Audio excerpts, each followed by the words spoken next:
Ce que Fred Vasseur vient tout juste de révéler au sujet du message radio explosif de Lewis Hamilton pendant le Grand Prix d'Espagne n'est pas seulement une défense de Ferrari, c'est un aperçu d'un problème bien plus profond, qui pourrait définir toute la saison 2025 de l'écurie. Alors que Hamilton a qualifié cette course de la pire de toute sa carrière, Vasseur suggère désormais que la voiture n'était pas si mauvaise. Il s'appuie sur les données, sur le dernier relais, sur les chronos, et affirme que la frustration d'Hamilton était quelque peu exagérée.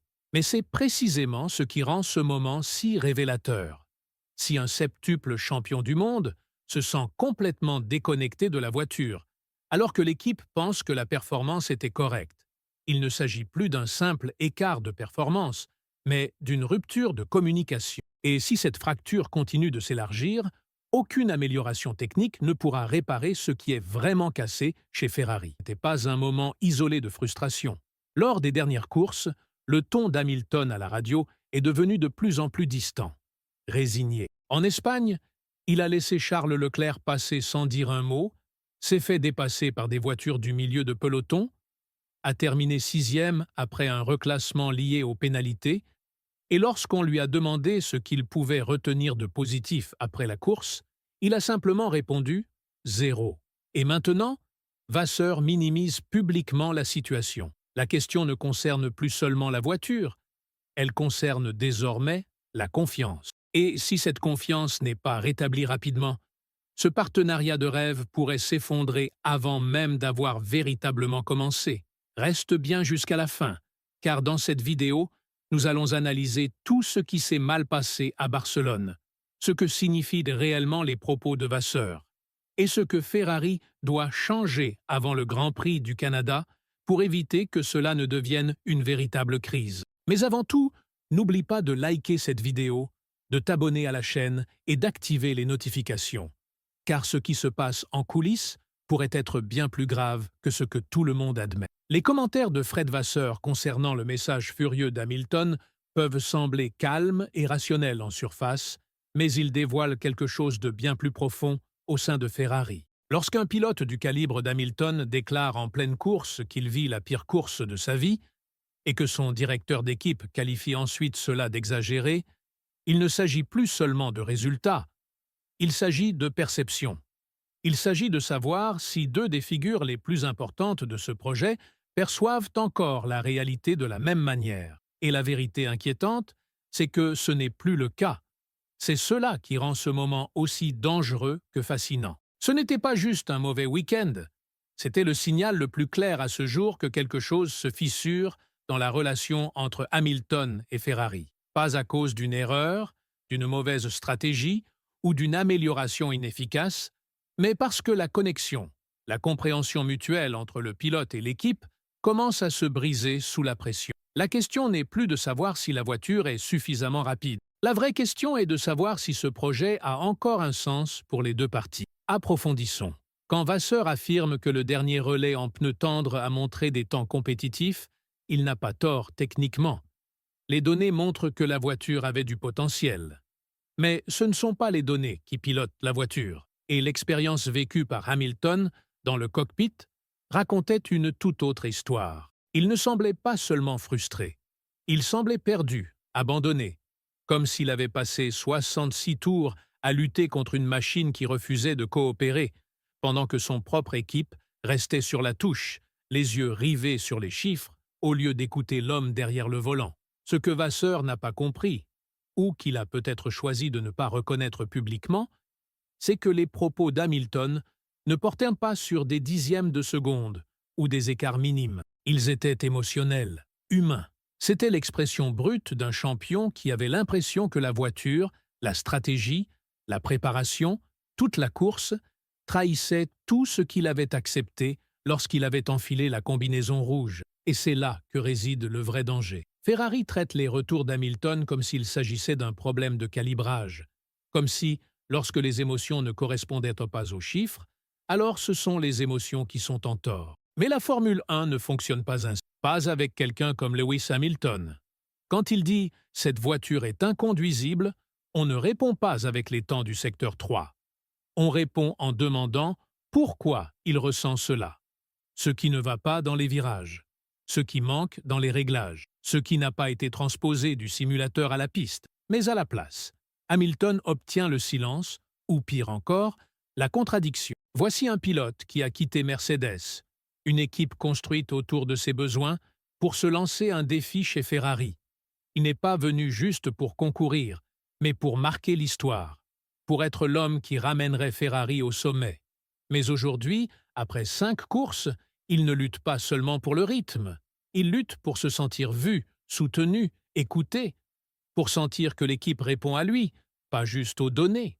Et quand cela se produit, la performance est la première à en souffrir. Puis vient la confiance, ensuite la motivation, et enfin la volonté de supporter la douleur au nom d'un objectif plus grand. Et on voit déjà cette érosion s'installer. À Miami, le ton d'Hamilton à la radio était sarcastique et tranchant.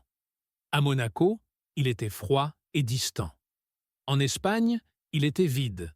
Un homme qui ne cherche même plus à cacher à quel point il en a assez. Et lorsqu'il est sorti de la voiture, pas d'analyse, pas de combat. Juste un mot et du silence. Zéro. C'est tout ce qu'il a donné. Car à cet instant, il n'avait plus rien à offrir. Et maintenant, la réaction de Vasseur, polie mais distante, risque de l'éloigner encore davantage. Car si le message qu'Hamilton perçoit est que son ressenti n'a de valeur que si les chiffres le confirment, alors Ferrari commet une erreur catastrophique. Il traite cela comme un problème technique, alors qu'il s'agit en réalité d'un problème émotionnel et culturel. Et s'ils ne changent pas de direction rapidement, ils ne perdront pas seulement en performance, ils perdront ce qu'ils ont de plus précieux, la foi d'Hamilton. Et cette foi commence déjà à vaciller. Cela se voit dans sa manière de parler à la presse, ou de ne pas parler, dans la façon dont il interagit, ou non, avec son ingénieur, dans la posture qu'il adopte le week-end. Ce n'est pas le Lewis Hamilton passionné, exigeant, animé que les équipes craignent et admirent. C'est une version plus calme, plus détachée. Un homme qui continue de se présenter, mais qui n'est plus convaincu qu'on l'écoute vraiment. Ferrari ne peut pas se permettre cela. Parce que quand un pilote décroche mentalement, aucune mise à jour au monde ne peut le ramener. On peut améliorer l'arrière, affiner les réglages, gagner 2/10 avec un nouveau fond plat. Mais si le pilote ne croit plus en ceux qui l'entourent, tout cela est vain. La Formule 1 est un sport de millisecondes. Oui, mais aussi un sport de mentalité. Et en ce moment, l'état d'esprit d'Hamilton nous dit clairement quelque chose que Ferrari ne veut pas entendre. Et pourtant, il n'est pas trop tard. Ce n'est pas irréversible. Il reste du temps pour réparer, mais seulement si Ferrari comprend que sa priorité n'est pas de construire une voiture plus rapide, c'est de reconstruire la connexion avec l'homme qui la conduit. Cela implique de vraies conversations, de vrais changements, de la responsabilité, pas de réduire ses propos à de l'émotion, pas d'attendre que les chiffres racontent l'histoire, mais d'écouter l'histoire telle qu'il la vit, tour après tour, course après course. Parce que le titre de cette vidéo dit tout, ce que Vasseur vient de révéler change vraiment tout, pas à cause de ce qu'il a dit, mais à cause de ce que cela confirme. Que Ferrari et Hamilton ne sont plus alignés, qu'ils voient de la même course, mais la vivent de façon totalement différente. Et si cela continue, si cette fracture s'élargit, ce partenariat rêvé ne se contentera pas d'échouer. Il s'effondrera, publiquement, douloureusement, définitivement. Et à l'approche du Canada, c'est la question qui plane désormais sur Maranello. Peuvent-ils réparer cela à temps? Ou bien Hamilton a-t-il déjà commencé à compter les courses, non pas vers le titre, mais vers la sortie? Ferrari est aujourd'hui à la croisée des chemins, pas une croisée marquée par les points au championnat ou une direction technique, mais par quelque chose de bien plus difficile à mesurer, le rythme émotionnel d'une équipe en transition. Ce qui se passe avec Lewis Hamilton n'est pas une simple série de week-ends ratés ou de stratégies mal exécutées. C'est le délitement de quelque chose de plus fragile. L'alignement, la foi, le but commun. La réaction brute d'Hamilton à Barcelone n'était pas un accès isolé d'émotions. C'était une conséquence.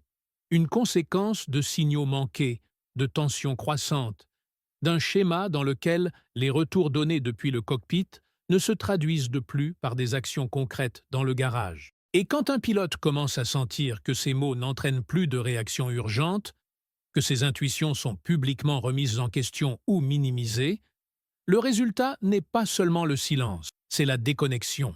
L'image publique de Ferrari est fondée sur la passion, un héritage profond où l'émotion mène tout. Mais aujourd'hui, le contraste est saisissant. Leur pilote principal lance des signaux de détresse. Et la réponse est un discours soigneusement contrôlé sur les données. L'équilibre, les températures des pneus. Une froideur s'installe là où devrait régner la connexion. Une explication clinique remplaçant la solidarité farouche qui fait d'une équipe plus qu'un groupe d'ingénieurs et un pilote en rouge. Ce n'est pas le problème d'une voiture lente. Les voitures lentes peuvent être améliorées. C'est le problème d'une déconnexion émotionnelle. Et elle se propage en silence, dans la salle de débriefing, dans les regards évités, dans les réponses prudentes à la presse qui contournent ce que tout le monde pense déjà. Quelque chose ne fonctionne pas. Pas dans la mécanique, mais dans l'esprit, la direction, l'identité. Si Ferrari veut changer cela, s'ils veulent vraiment sauver ce projet, ce ne sera pas grâce à une amélioration ou une réorganisation technique. Cela viendra quand ils choisiront de cesser de contrôler le récit et de commencer à écouter. Écouter la frustration, écouter le silence, écouter un champion du monde qui, pour la première fois depuis des années, ne semble plus croire qu'il y a encore quelque chose à défendre. Pas parce qu'il a perdu sa combativité, mais parce qu'il ne sait plus si ceux qui l'entourent partagent encore son urgence. Ce n'est pas le moment de faire de la communication, c'est le moment d'être honnête, de tout remettre à plat. Parce que le plus grand échec en Formule 1 n'est pas un arrêt au stand raté ou un mauvais choix de pneus, c'est de ne pas voir quand la foi commence à s'éteindre de l'intérieur. Hamilton est venu chez Ferrari pour atteindre la grandeur. Mais à moins qu'un changement fondamental n'ait lieu, il découvrira peut-être que la vraie tragédie n'est pas que Ferrari n'a pas pu lui offrir un titre, mais qu'elle ne lui a jamais vraiment donné l'équipe dont il avait besoin pour le conquérir.